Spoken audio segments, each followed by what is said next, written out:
welcome back to One Decision's live stream here from the Warsaw Security Conference. I'm your host, Christina Ruffini, of course here with Sir Richard Dearlove, and we have two very special guests this afternoon, and I'm actually going to hand you my mic, and if you could introduce yourselves, and then we'll start talking about the things we came to talk about. Hello, my name is Vladyslav Zhaivoronok. I'm veteran of Azov regiment, ex-POW like my friend, so we're here for explaining much more than common civilians can understand of this war, because now I feel that the war already started. So. Good afternoon, my name is Yehven Malik. I'm veteran of 36th Marine Brigade. I was Mariupol defender, the same as my friend Vladyslav. At the end of this battle, I got to the captivity on the Russian territory, and I spent there 2.5 years. I got back 1 year ago, and we are here to speak about it. Thank you. I do want to talk to you all about your time in captivity and what the conditions were like, but I also want to ask you just very briefly, where were you when the war started? Did you think that you would have to be fighting in this war at this time? What was that like? How did you decide to go into the army? Just tell us how this happened. So you want to hear like where we were exactly before the full-scale invasion? The full-scale invasion, yes, because we understand this has been going on since. Well, I see. My story is pretty much funny because before the full-scale invasion, I had to be on the vacation in Egypt. So on 24th of February, the year 2022, I already booked a hotel and everything was good, and I was in my home in my native city, Poltava. So you were ready to go to Yes. I got everything. My bag was done already, and but I saw the news and I thought like, yeah, probably it's gonna be the vacation I will spend somewhere else. And I got a message from my commander of my platoon. He said like, don't hurry up, wait a little bit because probably something will happen. And when your commander of your platoon sends you such a message, that means that he got this command from commander of company, and yeah, probably something is gonna happen. So it's 90%. He didn't say yes, but I could understand as a military. I could understand that it's gonna be like that. And I spent just one night, and I remember on Tuesday morning I got up and I had such dream, and I got that, yeah, I will go and something will happen. And in 1 hour I get a message from my commander of my platoon that take all your stuff and come to Mariupol direction. Yeah, because my brigade was on the position in this Donetsk region, and we were on the front from the very beginning. And yeah, it was just me who got the vacation, and he said like, come on, come to the position. We will fix the questions with your vacation after. And I thought like, yes, of course. I bet you still haven't gone on that vacation, have you? Well, yes, I got a rehabilitation after the captivity, and then I quit with the army, so I didn't have any vacation, technically. And where were you when the war started? And tell us your story, yeah. As I tell, I was. Sorry, it's very loud in here, so if you could be a little louder, it's just hard for me to hear. Okay. Yeah, perfect. As I tell, I was a soldier of Azov regiment. Now it's a brigade. And I was in Mariupol. And I already was a soldier with more than 3 years experience in a reconnaissance platoon. So as for me, it was maybe best time to take a part in this war, because I was on maximum level of trainings, of experience for all of this. Maybe that's why I was like very efficient. I hope I was very efficiently a soldier in this siege of Mariupol, but it was my job. Of course, it was a little bit scary, maybe not a little bit, but it was my job. It was my honor. Yep. I mean, clearly the siege of Mariupol militarily was an extraordinary event, but I mean, we're here really to talk about your experiences in Russian prisoner of war camp. I mean, can you, probably difficult maybe emotionally to recount what happened, but can you give us a general idea of what that experience was like and what the aftermath of the experience was like? So the experience of the captivity, it's too long period of time to say in couple of words. It's almost impossible. Yes, but the main thing is that any sort of information you can find online, that is hard to believe in that, especially for modern people of civilized countries. But that is true. That is how it works. As far as you go to Russian prison as a captivity, you will be tortured in the way you can hear all the time from Ukrainian ex-prisoners, and even more, just to prove it. Look, the Russian Federation yesterday or a couple days ago just went out from an international law due to tortures. So officially, Russian Federation, they are not in that law. And due to their law, they can torture prisoners and captivities and etc. So they tried to argue and say their government that it's not true, but indeed, they went out from this law. What is the sense? So yes, the experience is horrible, and that was the worst part of my life. Yes, worse than Mariupol even. What is the point of this torture? Are they trying to get information out of you? Are they just trying to make it as horrible as possible? Was there a goal, or is it just how prisoners are treated in this war? It's right questions, but it's not. It's right question, but you need to understand enemy completely. It's not just about politics. It's not about just Putin of something another high-level commanders of his army. It's about who makes this, who destroyed Mariupol. When I tell about destroyed Mariupol, usually civilians from another countries, civilians who don't see it, sometimes it's even civilians from deep, like western part of Ukraine, don't feel what that means.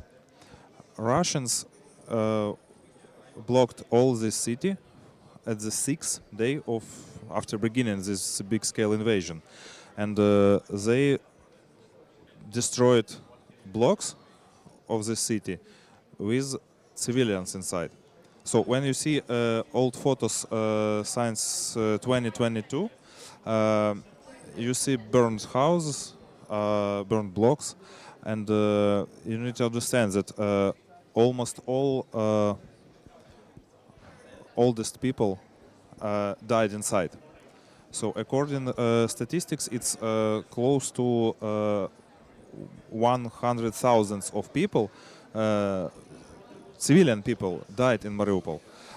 It's almost every fourth of Gaga. Yeah. So and you need to feel, to understand who made this. It's not just about Putin. It's about simple Russian civilian who get a weapon and get a permission to use this weapon against civilians. And nobody tells him stopped. When you ask about captivity, we can explain which torture they use, how often they do it, how many food we get during this time. But it's not, maybe it's much interesting questions, but you need to understand, Russians, all their culture during last 400 years built prisons, and takes people in these prisons. Sometimes it's 20 years, sometimes more. They know how to keep guys in captivity during all this time, very close to death, but not to kill. Sometimes guys died in captivity. Of course, it's not randomly. It's if someone Russian, someone from Russian who works in this captivity try to be more humanity, he will be fired. That's not allowed. They can't show. Of course, they need to do all this with us. So, who destroyed Mariupol? Simple civilians who get weapon, who get artillery, who get this job, and they don't think about this. As for me, it's very strange to understand that. Maybe you remember that, that Russians destroyed drama theater with more than 300 people inside, and almost 700 was wounded here. And My colleagues were covering that. They were there, yeah. So, and Yep. I was covering on the Polish side. So.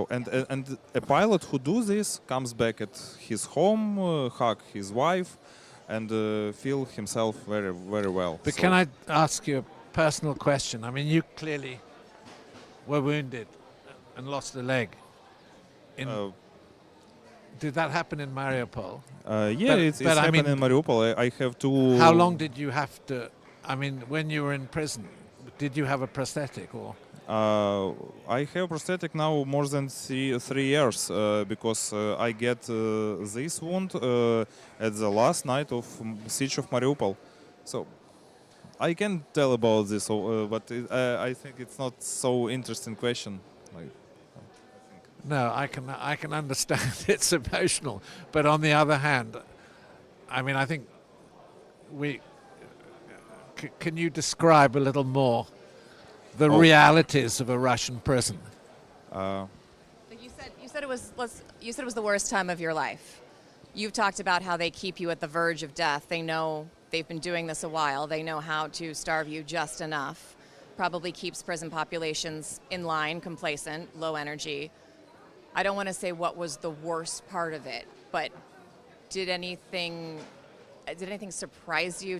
Was anything particularly creatively cruel? Is there something we might not know that we would need to know about how people are being treated in Russian detention?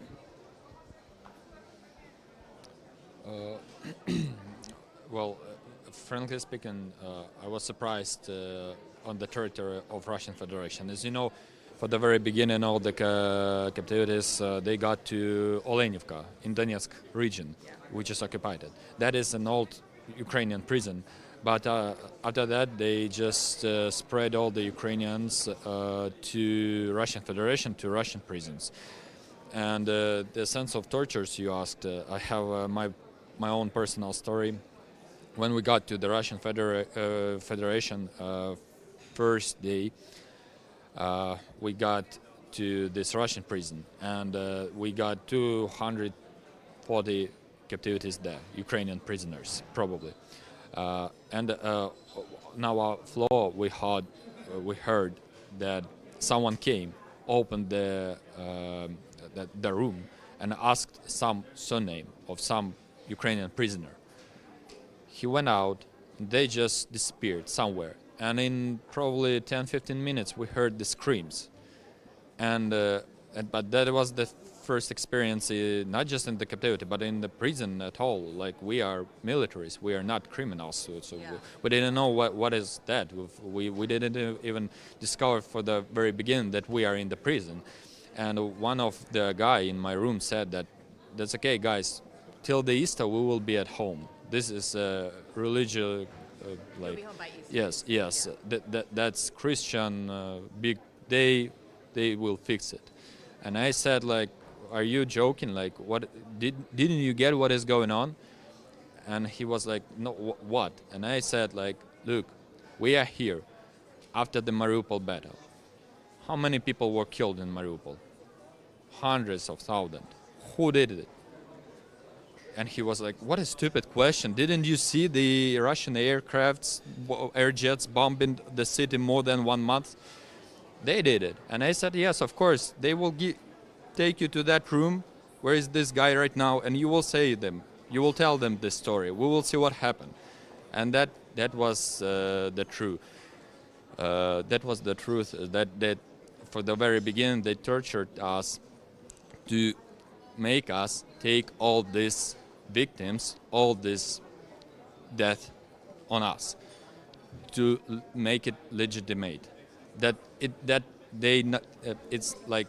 Is that what they wanted to hear Yes, from you? Like, yes, this is that our fault, yes. we started No, this? no. They wanted us to. They wanted to hear that we killed everyone. Oh, trying That to yes, you I know did the people. theater, Yes, you did they the- were breaking the bones, and I know the guys who took like 30 killed people, 40 killed people. You know that is like so much crazy. Like the guy, he said that I was going in Mariupol and I was just shooting where I wanted, and I killed like 40 people. That was the sense of the tortures. And all these guys, they are right now they are in Makeyevka, in the prison of Makeyevka. That the prison where they put all the Ukrainian captivities who legitimated all these crimes, and they make it like beautiful with the court, with the judge, with everything, like as if it's like truly some kind of Russian Gaga. Show trial. Exactly. Yes, they make a show to they make it because they have a strategic view and they are watching like in the future, and they want to they don't care what is going on right now. They don't care how we call Putin. They care about the future and what is going to be written in Russian books in 30 years. Who killed people in Mariupol? Yes. So they don't care what is happening right now. Exactly. Yes, that is the main sense of the tortures during the interrogation. Yeah, that's. Yes. So I come from a military family. Sir Richard has a lot of experience in the field. And I wonder, when you sign up, when you went into the military, I feel like you knew that dying, you knew that being injured could happen. Did you think about being held captive? Was that really on your mind until it happened? Like that just, I feel like, were you prepared for this at all? Or was it a bit of a surprise that you ended up there and how long you ended up there?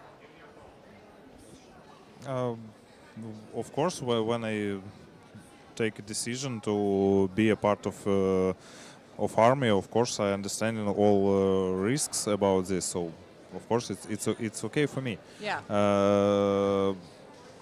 After my wounds, I lost almost all possibilities to be a part of army in the same sense like before it, because I was a recon. So now I cannot even walk normally. So I cannot run. I cannot use all my experience in this. I can just teach or do something different job. So like now, I have 2 jobs, and I hope that now I'm more dangerous for enemy than before I get in a wound. But You said you're more dangerous for the enemy now? yep. Hope so, and work for it. About captivity, about all of this, honestly, when I think about this before, Yeah. I don't believe that I can be prisoners of war, because I think about I make some suicide before this, or now when I remember all this situation, I understand that 99% that at past I want to try escape from Azov steel plant, and according all statistics, now I must be died. So after all this, but I was captured by Russians when I was 4, maybe 5 hours after this wounded. So I slept. So You were very injured. There wasn't much you could do. yeah, I wakes up in captivity at the 4th or maybe 5th day after Oh, wounds. wow. So Okay. it was some not comfortable for me. So sorry. Uh, but it's like it's normal job and it's normal role for this war because I'm a man. I have some reasons for serving. It was adult decision. I take a part. I takes. I became its military in 2018. So. Yes, of course. Something more.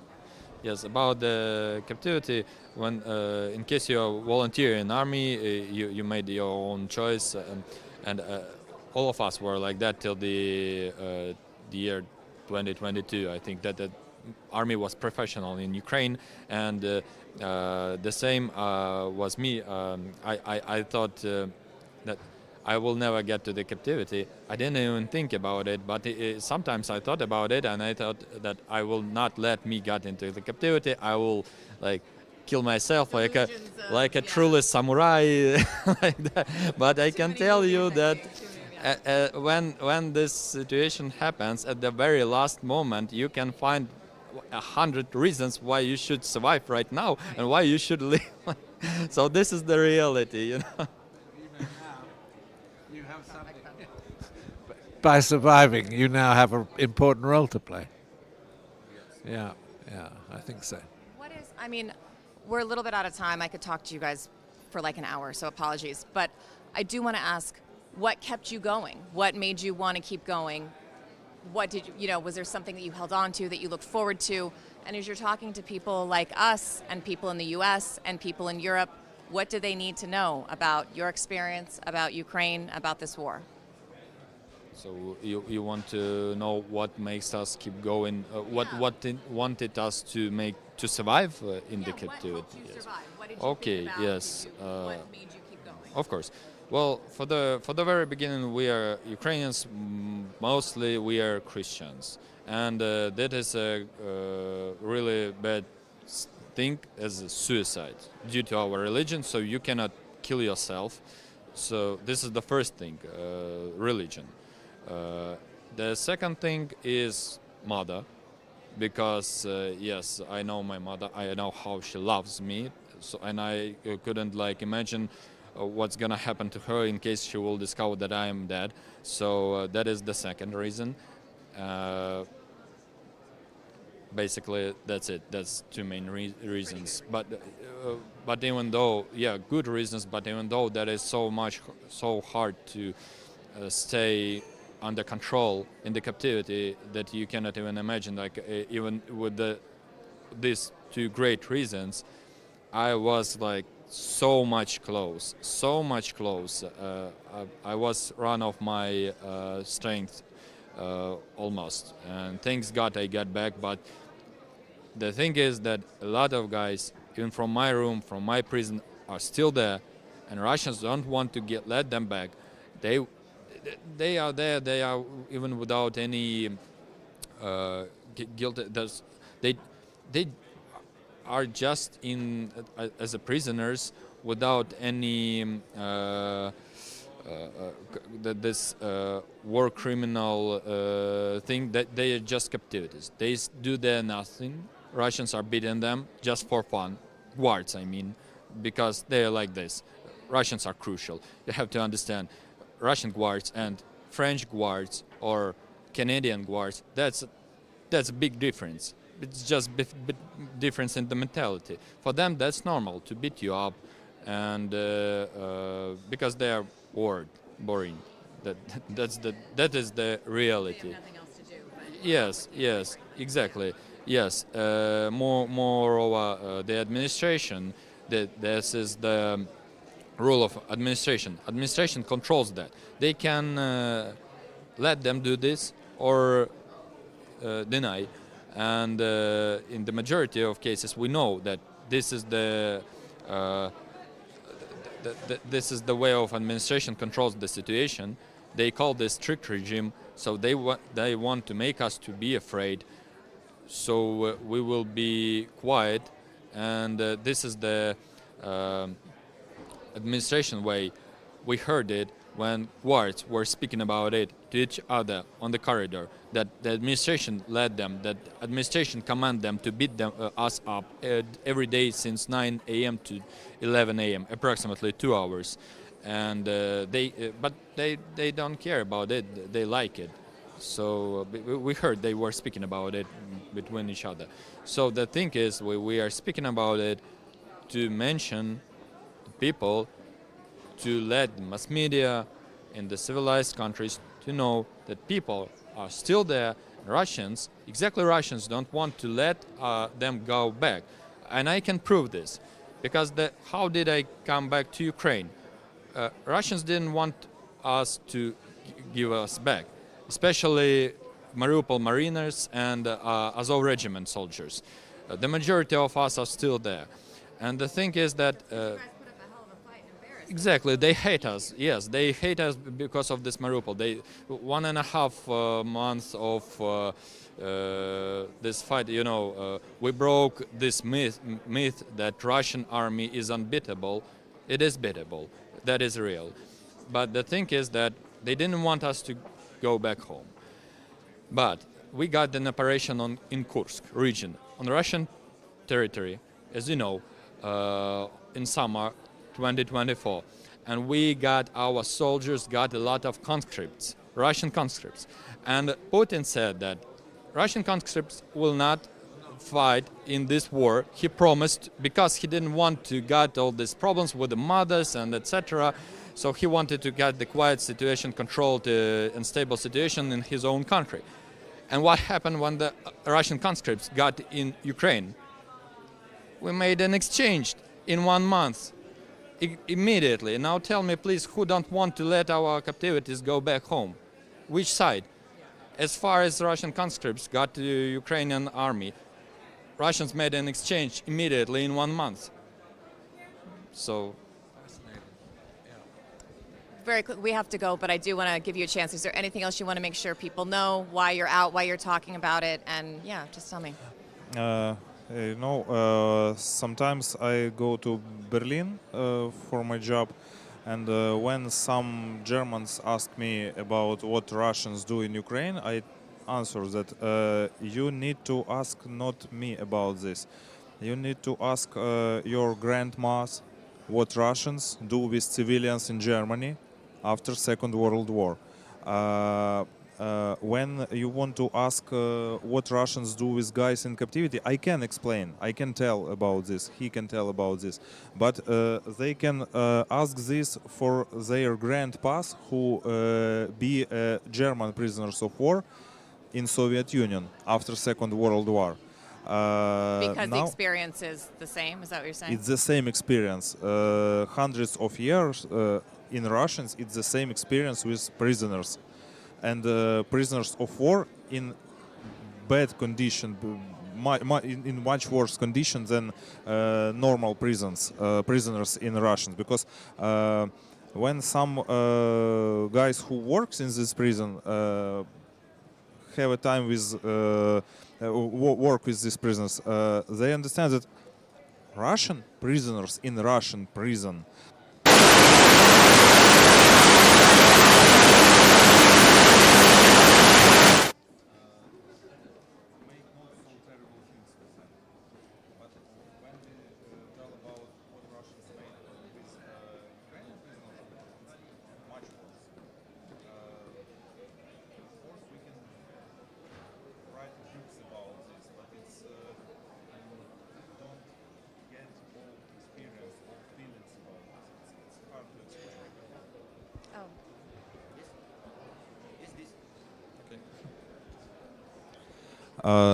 so what I want to tell to anyone who listen us now, it's nobody is in safety. So in Ukraine, usually almost all civilians don't feel all this situation, don't feel that soon something can start it. Now I see that Russians prepared for something bigger than they have now. Maybe war in Ukraine, it's just for getting some experience of modern war. As I understand, that's why think they have bigger plans for we Europe. here now for speaking about this, for exchange our experience. And I don't need to tell about my own experience like a soldier. I need to teach some guys here prepare for this war. Russians invite Chinese soldiers on the battlefront, not just for tourism. Russians invited some guys from North Korea. Why? Because all this country prepared for new war, modern war. It's completely another war. So, All right, gentlemen, we're going to have to leave it there. Thank you so much. I really appreciate you taking the time. Thank you for giving us your view of these exceptional experiences, which I think are important to communicate to a wider audience.